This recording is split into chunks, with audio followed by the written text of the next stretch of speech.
Move on to Adelaide and Fernando. Well, after that 2-2 draw with Seongnam Ilhwa, well, it was impressive given that they are the most successful club in Korea. But you guys too were leading with a 2-goal buffer early in that second half, and you let it slip. What can you say about this performance? I think we played a good game, a really good game.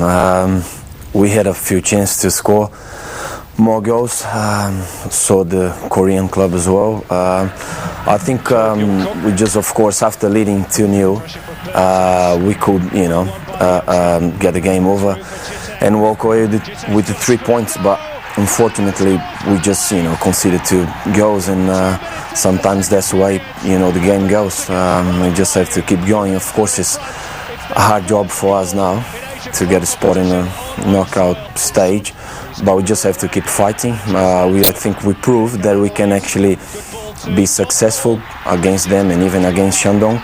So, just wait for in 10 days in Korea and try to get 3 points over there.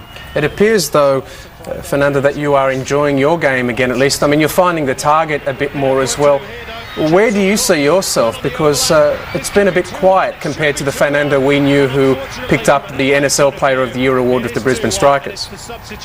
Yeah, actually, the last A-League wasn't actually what I expected. I had 2 injuries, and wasn't the way that I actually was looking to play. But still, I really enjoy my game, and I really enjoyed my game even in the A-League. Talking about Adelaide United, we just, probably achieved pretty much everything what you actually were looking for. We won a pre-season cup, we made a grand final, we got a spot for the Asia Cup next year as well. So it's been like a really great season for us, and I've been enjoying my game. I've been starting pretty much every single game, and score a few goals as well, finished top scorer in the club. So, it's been a really great time here in Adelaide, and I just want, play this Asia Cup now and see what's going to happen in the future. Okay, let's just confirm Adelaide's spot on the table in the AFC Champions League. They are now 5 points behind Shandong Luneng, who looks on course to qualifying for the next stage. But you have to say the 2-2 draw has done a lot of harm to Seongnam's chances of challenging Shandong. That's perhaps the big winner was Shandong, in that Adelaide did a favour for them. That's right. So that's the situation in that group. Fernando, just another point on you. Will you be around at the club next season? Because there have been so many changes and you're still in negotiation. What's the latest with you? Yeah, actually, we're still in negotiations. Yeah, I'm still, talking with the club about next year. I love this place. I love this club. I'd really like to stay, but I've got a career, and I got probably 2 or 3 more years to play. So I got to look after myself as well. But I'm speaking with the club, and as I said, the club always been like really good for me, and we just have to sit down probably in a few weeks and see what we're going to do for next year. Okay, thanks for the moment, guys. Let's take a look now at the highlights of some of the other Asian Champions League. Now, Fernando, while we've still got you, I want to discuss a little bit the situation at your club, because we've just heard that Sheng King Chu, the marquee signing, has now gone, unfortunately, through injury. He's had ankle problems, didn't play much this season. But he's not the only one, is he? There's been so many changes. Ross Aloisi, John Cosmina, Greg Owens, they've all left the club now. Even Matthew Kemp has gone to Melbourne Victory. What's happening there? Behind the scenes, it seems as though there's a lot of turmoil, yet you guys are still performing pretty well on the park. Actually, it's our job, perform well in the park.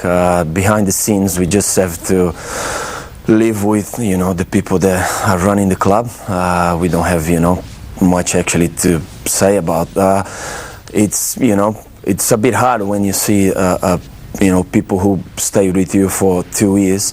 And being successful with you, especially with Sheng King Chu in my case, because I think we did really well in the first year of the A-League.